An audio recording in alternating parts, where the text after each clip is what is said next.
Technology is supposed to help people thrive at work, period. And a vast majority of technology is just there to make blinking lights. Ooh, that was cool.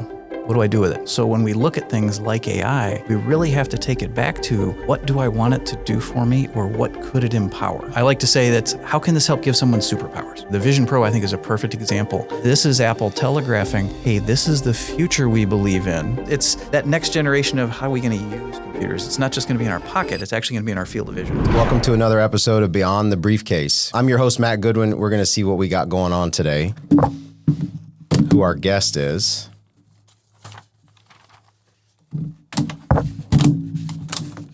And today we have Alex Bratton. You guys are in for a treat today. Alex is, today's title is Leading in the Age of AI with Innovation, Integrity, and Adaptability.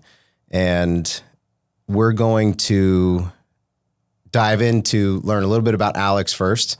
But today we're exploring how leaders can adapt and lead with confidence in the age of AI. So Alex Bratton, CEO, technologist, and author. He's the CEO of and the chief geek of LexTech, which is an enterprise technology firm. And what they do is they create innovative digital experiences to enhance employee productivity. Who wouldn't want that? And with over 2 decades in the tech digital experience in the tech industry, Alex is passionate about applying cutting edge technologies like AI and spatial computing to real-world business challenges. He's the author of Billion-Dollar Apps and Practical AI for Leaders. He serves as an adjunct professor of computer science as well. His mission is to empower organizations to adapt and thrive in the evolving digital landscapes. So without further ado, welcome, Alex. Thanks for having me, Matthew. Well, thanks for coming over. I know you're a busy guy. And what's that you're wearing on your head there? I guess we need to address that elephant in the room, yes. This is one of Apple's Vision Pros. So this is the, and I'm not going to call it a VR headset because it's not. I can actually see you completely clearly. This has got cameras on it, so I'm looking at you. I'm looking around the studio environment here. It's so this is the step 1 of spatial computing is what this really comes down to. And that spatial computing really isn't just a marketing buzzword for, hey, what's the next virtual reality? It's Apple's approach to that next generation interface. They taught us how to use touch on our phones, and now they're kind of teaching us how to use your eyes and hands differently. Well, speaking of eyes, look into the camera there. I want the audience to see. We can actually see your eyes. Kind of creepy if you've never seen one before. And well, and the key there is to make it feel like I'm in the room with you, whereas every other VR headset, it's just blank. Yeah. And even if it has cameras, you don't know where you're looking. Am I looking? I can dial it out so that those disappear if I'm off in another land. But would you compare that to augmented reality on some of these other headsets? It's a step in that direction. The way I would kind of boil that down, virtual reality is take me somewhere else. Okay. Augmented reality is label the stuff around me.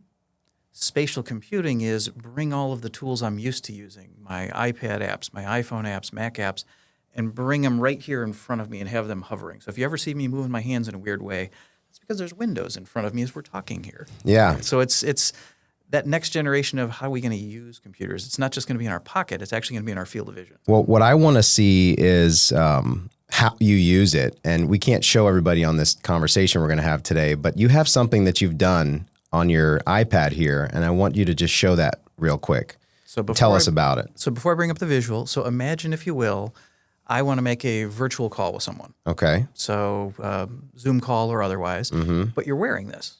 And if you're in front of a camera, you don't want that view. So what Apple has done is when you first get this thing, you actually turn it around and you scan yourself and you create your own 3D persona. And that persona is then what will appear in a Zoom call or in spatial FaceTime. We'll come back to that. So this is a video of the latest scan. So this is the beta operating system that just came out this week. And it's a scan of me. And this is what I actually look like. So if I'm jumping onto a Zoom call in this, you can notice the hands in this video, and maybe at the shoulders you see a little bit fuzz out. But Apple's done just an amazing job of making it real instead of some of the gimmicky avatar stuff that you see on other platforms.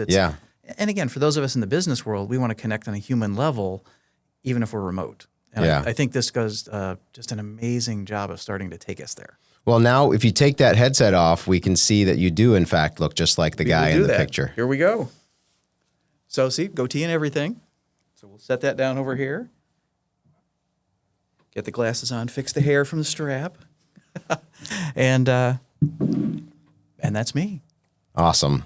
Well, tell me, how do you help leaders navigate the tech hype versus real impact? And that is so important. And whether it's spatial computing or AI, it really comes down to my core belief, my personal why is that technology is supposed to help people thrive at work, period. And a vast majority of technology is just there to make blinking lights. Ooh, that was cool. What do I do with it? I don't know. The value we get out of it is so critical. So when we look at things like AI, we really have to take it back to what do I want it to do for me, or what could it empower? Okay. I like to say that's how can this help give someone superpowers? Okay. And I think that remote video conferencing was a great example of you and I can connect wherever we are. Okay, that's a great superpower. That starts to get us there. AI, how can I know everything?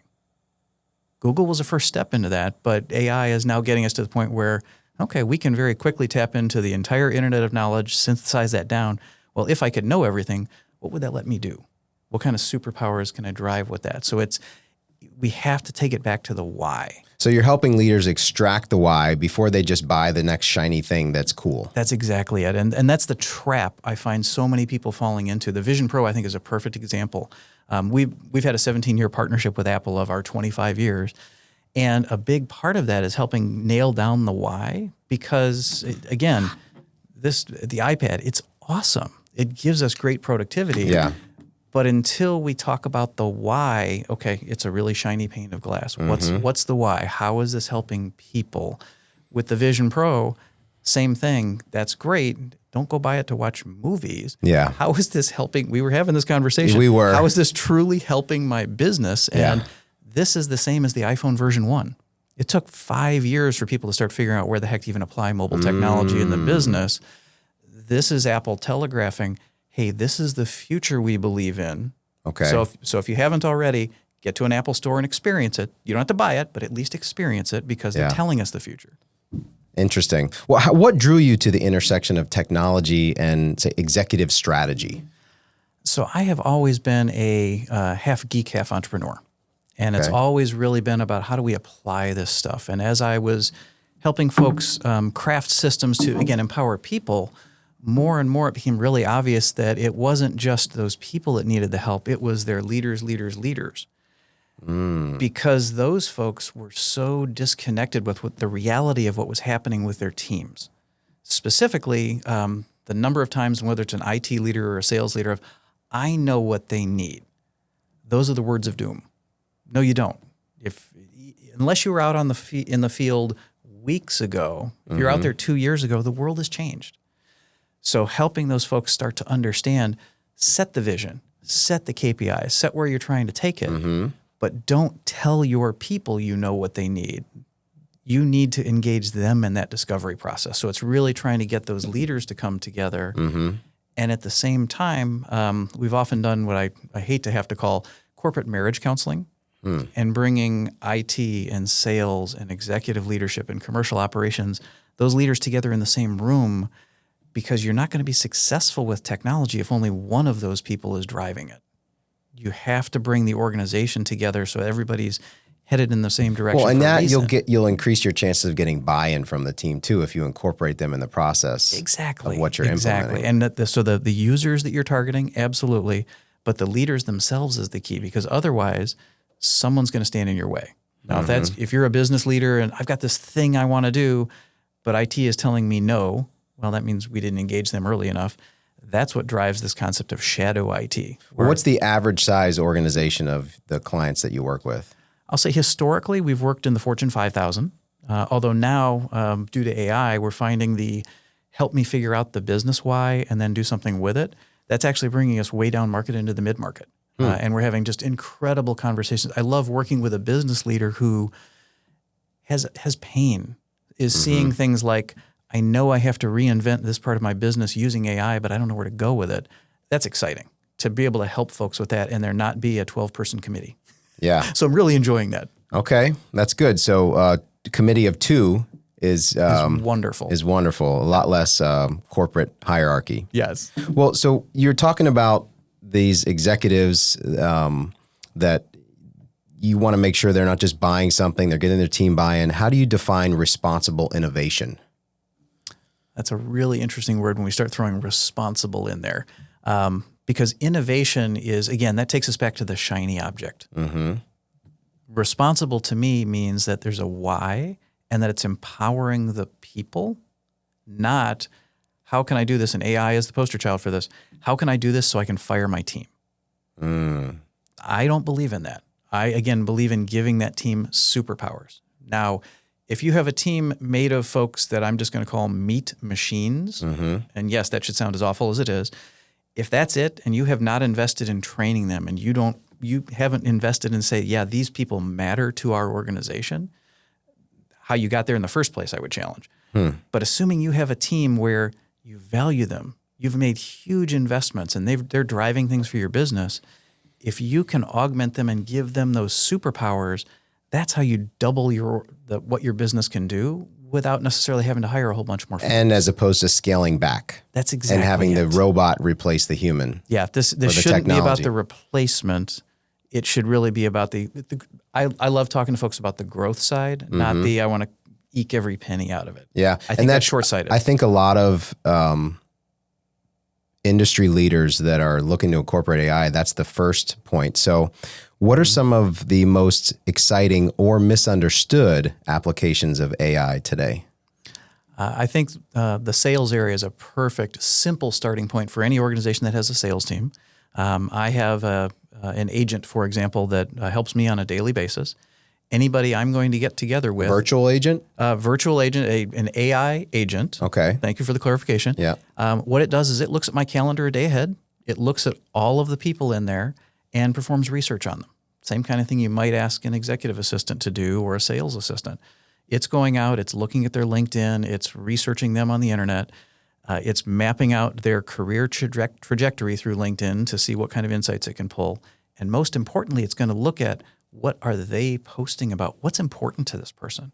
What are some ways I might connect to them? So organizations that want to know more about customers or prospects, again, lots of tools out there for that, but starting to be able to craft agents that fit what's best practice for you, that's exciting. Yeah. Well, how should business leaders begin experimenting with AI? So I'll say there's three levels of AI today. So the first is your assistant, and ChatGPT is the poster child for this one, which is it's reactionary. You ask it for something, it does it, and then you get an answer back. So if you aren't already exploring ChatGPT or any of the things like that, that's absolutely step number one. And the simplest way is stop using Google. Anytime you would ever do a web search, instead ask ChatGPT. It will give you some interesting answers of current information. It can do the web search, but then you can have a conversation with the results. And that's the conversation with AI is the power. So the assistant piece, that's huge, and there's so much you can do with deep research and otherwise. Once you get past that, then the next step is how do we start automating tasks? And that's really where the task agents come in, which then you go to a third level, and most folks are not there yet, which is the digital coworker. And this is a fully digital augment to the team. That gets me excited just hearing the words. A digital coworker. It's very, very cool. It's that thing of, if I could envision a person who could do this for me, yeah, perfect. And that's going to be the future, is how a person essentially has their own digital team. So we're all going to have to get better at leading teams now. Yeah, that's right. Because the digital ones will probably call your foul because there's not really an emotional component to that digital team member. And we have to get much better at communicating, because the human will read into and make assumptions. The AI won't. We have to get much better at very clearly communicating what we're looking for, expectations, all of that. And I think that's going to help us all in general. Yeah, I always tell people on my team, you have to be good at writing the prompt. It's like garbage in, garbage out. The better the prompt, the better the result you're going to get that's more tailored to what it is you're looking for and that's right for you to solve that problem. Exactly. And that's one of the things that excites me. Actually, my son uses technology, but he isn't writing software as an example. He's much more on the human side of things. He's an incredible leader and communicator. I think he's part of that next generation of folks who are going to be able to really drive incredible results with AI because they're great communicators. That's a key skill for the future. Well, what's one AI trend or a myth that you think people are buying into too much? Again, I think the expectation that if I implement AI, I can get rid of all of those people. I think that's not necessarily a myth. There are some places where you can do that, but that one's dangerous. So empowering people, not replacing them. That leads me to a couple good questions. Why is this human-centered innovation critical in the age of automation? And that's really, again, my core belief as an organization. For us, it's always been about what's the end goal? Well, it's business results for the customer. Absolutely. And that the way you drive those business results is with your team. It's with the employees. So rewind to the first days of the iPhone as the example. It was mobile apps. It was mobile technology that you empowered those people with. Now AI is the same thing, but it was people-centric. It was understanding those experiences and crafting things to get better results, specifically because otherwise you're making the assumption that if it's you and 100 AI agents going forward, you're the only one coming up with the good ideas. Whereas we see time and time again, some of those really interesting business innovations come from folks at the edge. They come from the person who's interacting with the customer. They come from the person who's organizing a team. Right. So empowering those folks, I think that's huge. So focusing on that is important. Well, how do you build a culture, and I'm really interested in this question myself, that encourages curiosity and smart risk-taking? And that is so important. And that's something that's actually what my Practical AI for Leaders book is all about. It was actually about our journey. We knew AI was going to be important. We'd been experimenting with it, but it was early last year, so about a year and a half ago, that I and my leadership team really decided we have to go all in on this. Everyone needs to be using AI daily. How do we get there? So what we did is we put together for our first quarter, this was Q3 of last year, an initiative where we told every individual, hey, it's an expectation for everybody in the company that you're going to use AI for 2 to 4 hours, ChatGPT, 2 to 4 hours over a 90-day period, so nothing. Yeah, hardly at all. And you're going to experiment. You're going to try something. Pick a problem and see, hey, can AI help me? What could it do?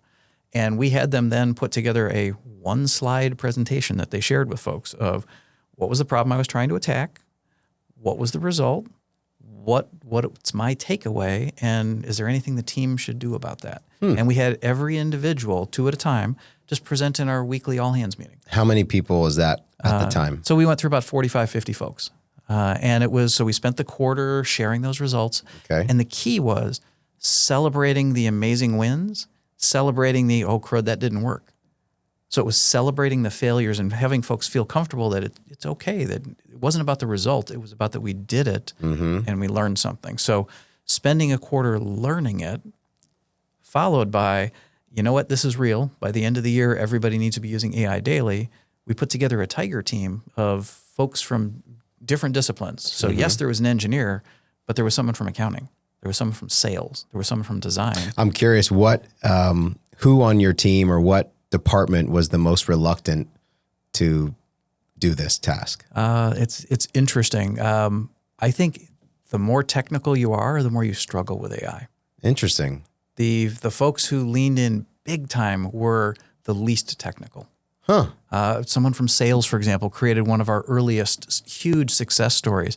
I'd mentioned my personal researcher, but 10 months ago, someone from our sales team had put together, and it was just a ChatGPT prompt with 55 questions that he wanted it to answer about a company that he was talking to as a prospect. Yeah. And he put it together, and it was great. That was his experiment that works beautifully because he was more quickly able to find a problem to solve as opposed to fixating on the technology.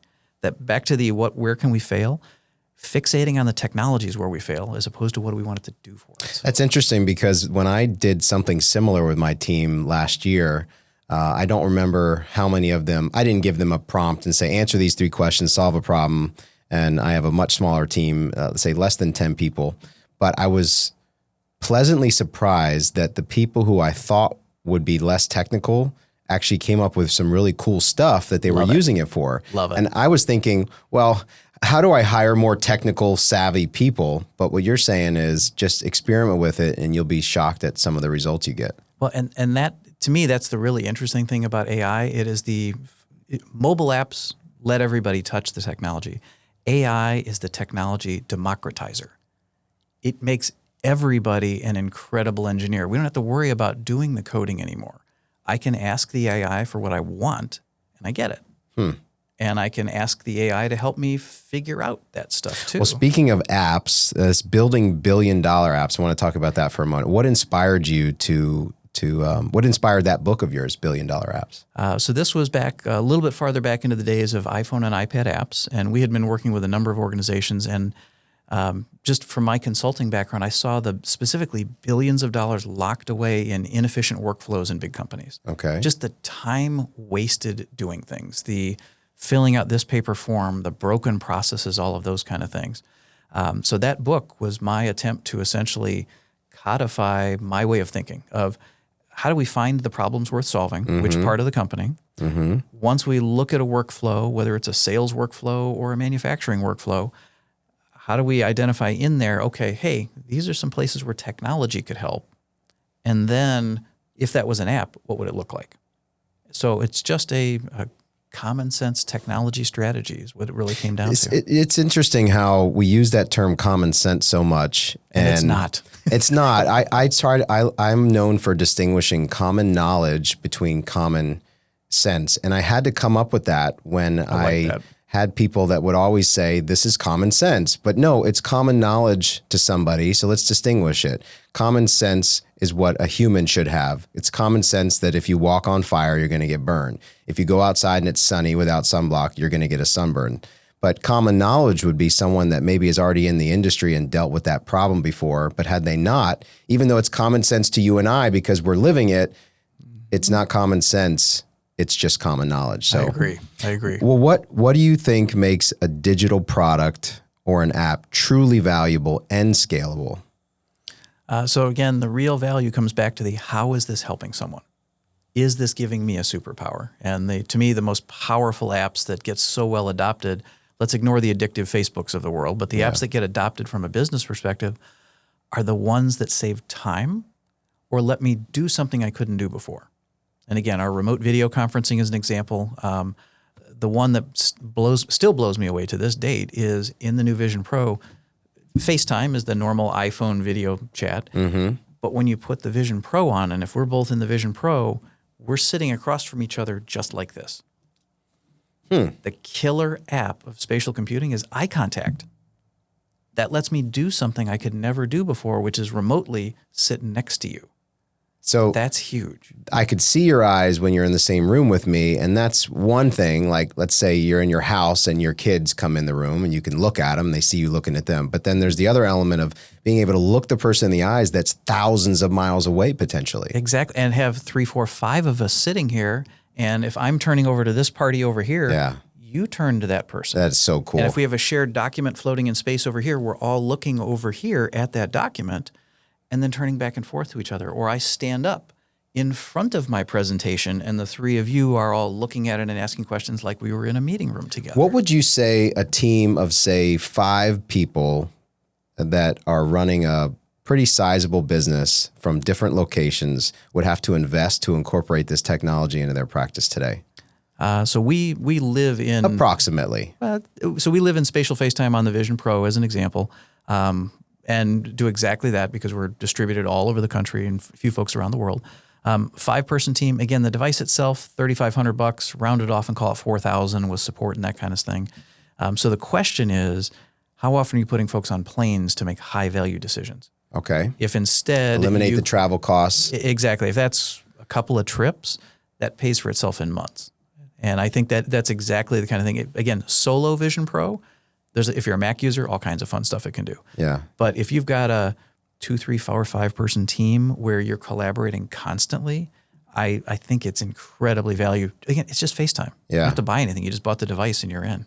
Yeah. And maybe, there's some people talk about you don't have that human energy in the room. And I know that's an actual thing. But I imagine because of the way our mind works, you can almost sense a similar feeling when you're able to look that person in the eye and when you register it. Well, you took it to the next level, which is something that we had our wow moment is that when we went into it and we were sitting across the table from each other and then we all stood up, we were all the right height.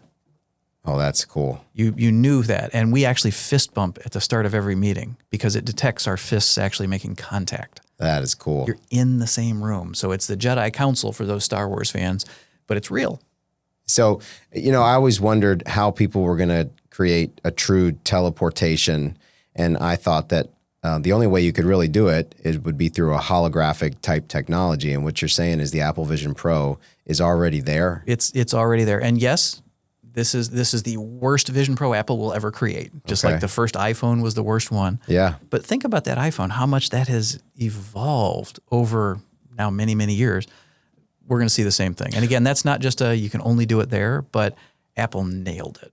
Other people are going to follow along, but if you're looking today, it's incredible. What do you think is the most common misstep that you see in a tech strategy?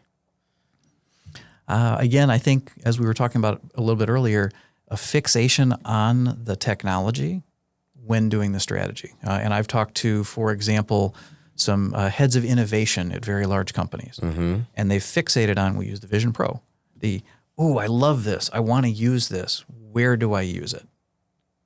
As opposed to, what are the top 5 business problems you're trying to solve, and which technologies are going to help you do that? Okay. So putting the it's technology before the innovation. Before the problem and the people. That's exactly it. So and it's the people. So really focusing. So yeah, technology strategy should be about business problems.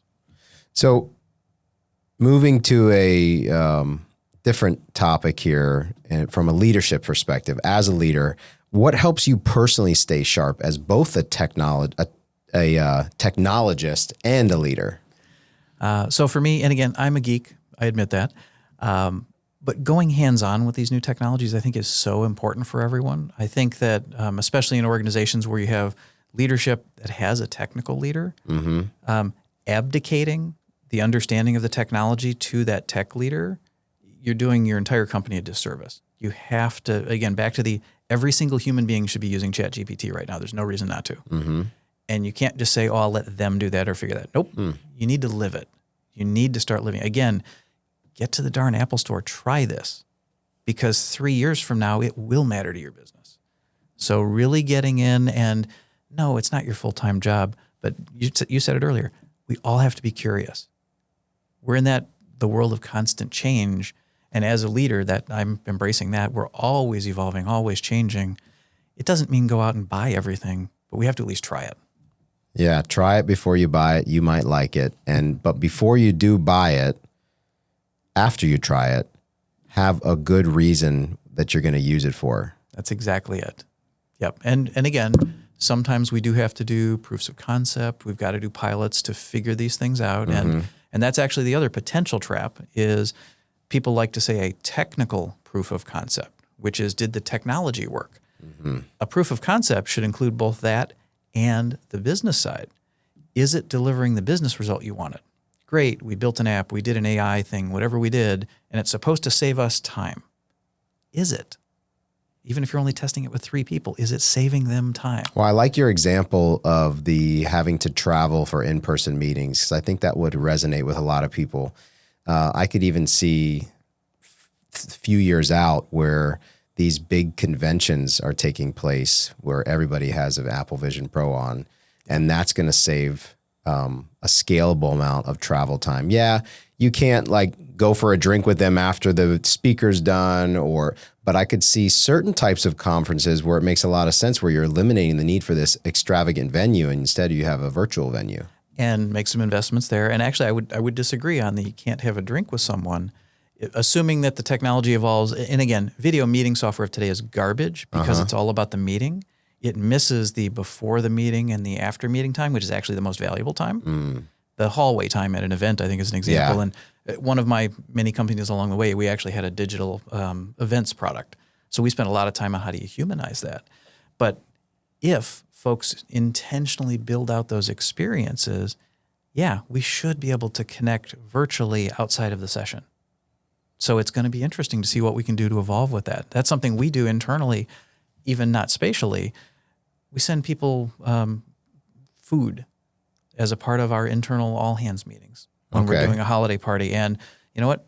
Everybody got their Grubhub, scheduled it to be delivered at the same time, and we're all having lunch together, even though we're not physically sitting next to each other. Yeah, we tried that with one of our EOS meetings, I remember, and I was thinking, this is weird. But we didn't have Apple Vision Pros on, so we had a Zoom screen with a two-dimensional face of someone. And we have to get past that because, yes, the death by video conferencing, that Zoom fatigue is real because you're looking at 12 faces instead of having eye contact with one. Yeah, it is. Well, how do you avoid burnout while keeping up with the pace of innovation? So in addition to doing it internally, it was actually leaning on my team as well and making sure that we understand, okay, who's experimenting with which pieces. And that's been a lifelong lesson for me is the only way I can scale my impact on the world is to have folks around me that I trust and that in this case that I can lean on, that they're digging into different elements. I don't have to do it all myself. Interesting. So it's a new level of delegation. You're seeing the people who really take charge in using this technology, who have ideas that you might have otherwise come up with yourself, but you didn't have to. And then it's like, all right, that person all of a sudden rises to the top of the innovation ladder. That's it. It's distributing innovation, so it's not one person's job. Anytime we say something is one person's job, I'm suspicious. There's a conference called Abundance 360, and the man who leads that, Peter Diamandis, he said at the one I was able to tune into 2 years ago that everybody, and this was 2 years ago in 2023, at the beginning of the year, everyone should designate a chief AI officer in the company. And I wrapped my head around that thinking, well, it's got to be me because no one else in my company is going to find a need for it. So I pioneered myself as the chief AI officer without the official title. But then I was thinking how I could share this with other people, and I really didn't know how to, other than saying, it's got to be you, or find somebody, or do you hire somebody? So that's good to hear you say that, because it expands the possibilities of people that may be so limited to thinking it has to be them or somebody new that they hire to come in who's tech savvy. Definitely. It could already be someone in your team. And that was actually one of the things that I loved about, again, back to our early experiment and present. Mm-hmm. It immediately told us who are the excited folks that are leaning in. And it was a benefit I'm for already everybody. Planning on doing that now that you said that. So that's pretty exciting. Well, so we're gonna close with a couple rapid fire questions. What's a leadership lesson that you learned the hard way? Drawing lines in the sand ahead of time before you need them. Can you extrapolate on that answer? So having had a number of startups, understanding, especially when something's not working, whether that's product market fit or sales or otherwise, if you are going to have to make a hard decision, and whether that's layoffs, whether that's position in the market, whether that's crud, we don't have a business, knowing what that looks like ahead of time, because in the moment, you'll miss it. Okay. Well, what's one thing you've changed your mind about recently? AI has actually been one of them. I started with AI 40 years ago. So I have been a big believer that it was going to have an impact, but it being ready for society, it wasn't until ChatGPT came out that, okay, it's actually accessible now. It's had superpowers forever, and with machine learning, we could use it to help solve problems like, cancer.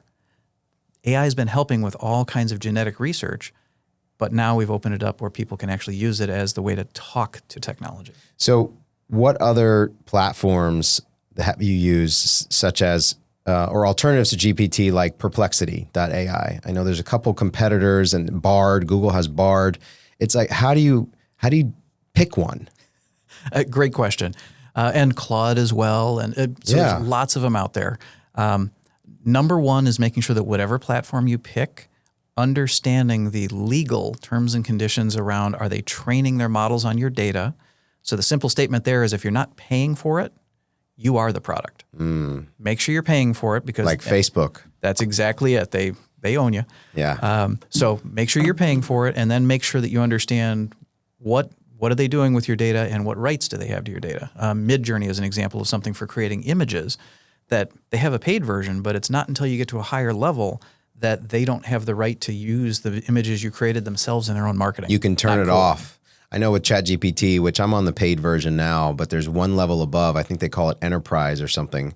It's like a couple $100 a month. They have the Pro version. That's that. Yeah, I use that one. Pro. It's $200 a month. Gives you lots of other access. Doesn't really change the data retention though. Okay. So you're good there, and making sure. And even if you're using the free version, you can turn off the train on my model. But back to your question, the same question I would look at it of if you're learning to drive, it almost doesn't matter what car you're in. That's where we're at. If you're learning how to drive AI, ChatGPT is my general recommended starting point. Okay. But Claude, okay. Grok, I'm a little worried about some of their terms and conditions of what they do or don't own, but just make sure you're comfortable with whatever that IP side of the tool is, and it's building the mental muscles to use AI. Could because you their models use change every week. ChatGPT to analyze the other platforms? Of course you could. Of course you could. That's And what I'm thinking to avoid burnout. I don't have time to go through all these. Just the other day, I was wanting to start experimenting and exploring these. I was like, I don't have time for this. Anytime, again, if you've got a question like that, ChatGPT, especially if you've got the deep research side of things, it's awesome. Something I use constantly is spin up a deep research, and a half hour later, I've got a report on that kind of a topic. Okay. But the key is, does it really matter? What features are you really looking for? Yeah. Because every one of these models changes every week. And does it really matter if the thing you're talking to is 2% better?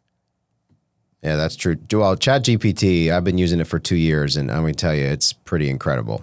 It is. What you can do when It you dig is. in with your own personal GPTs is incredible. Now, All right. we do have actually a critical issue on ChatGPT, though. Okay, let's hear it.